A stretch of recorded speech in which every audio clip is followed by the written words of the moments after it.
भगवान बुद्ध अक्सर अपने शिष्यों को शिक्षा प्रदान किया करते थे। एक दिन प्रातःकाल बहुत से भिक्षुक उनका प्रवचन सुनने के लिए बैठे थे। बुद्ध समय पर सभा में पहुंचे, पर आज शिष्य उन्हें देखकर चकित थे, क्योंकि आज पहली बार वे अपने हाथ में कुछ लेकर आए थे।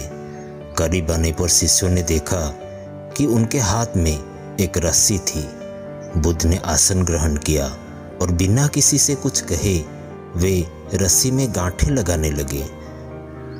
वहां उपस्थित सभी लोग ये देखकर सोच रहे थे कि अब बुद्ध आगे क्या करेंगे। तभी बुद्ध ने सभी से एक प्रश्न किया, मैंने इस रस्सी में 3 गांठें लगा दी है। अब मैं आपसे ये जानना चाहता हूँ कि क्या ये वही रस्सी है जो गांठें लगाने से पूर्व थी। एक शिष्य ने उत्तर में कहा, गुरुजी, इसका उत्तर देना थोड़ा कठिन है। ये वास्तव में हमारे देखने के तरीके के ऊपर निर्भर करता है। एक दृष्टिकोण से देखें तो रस्सी वही है, इनमें कोई बदलाव नहीं आया है। दूसरी तरफ से देखें तो अब इनमें 3 गांठें लगी हुई है जो पहले नहीं थी, तो इसे बदला हुआ कह सकते हैं।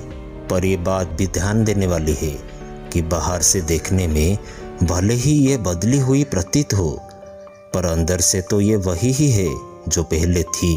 इसका बुनियादी स्वरूप अपरिवर्तित है। बुद्ध ने कहा, सत्य है, अब मैं इन गांठों को खोल देता हूँ।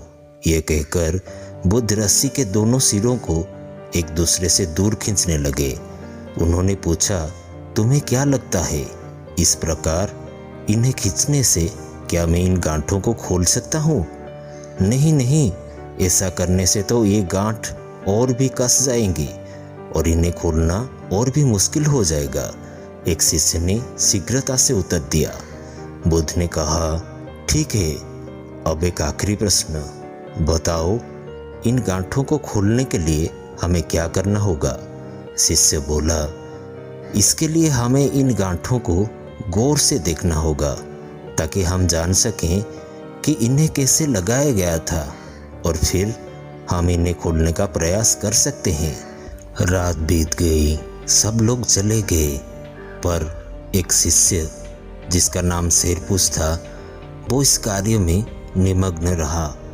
बुद्ध उसके पास पहुंचते हैं और पहुंचकर बोलते हैं, शेरपुश, तुमने प्रसाद पाया है या नहीं?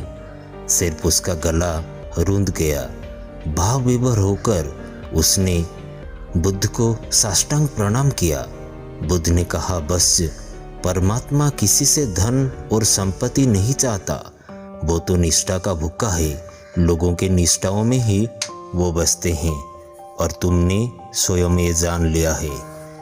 तो दोस्तों, आज का ये कहानी कैसे लगी? अगर ऐसे ही मोटिवेशनल कहानी आप सुनना चाहते हैं तो आप हमारे चैनल से जुड़ सकते हैं, इसको सब्सक्राइब करके। तो मिलते हैं ऐसे ही एक बुद्ध के मोटिवेशनल कहानी में। तब तक के लिए आप जहां रहें खुश रहें और खुशियां बांटते रहिए। वीडियो को अंत तक देखने के लिए आपका बहुत बहुत धन्यवाद।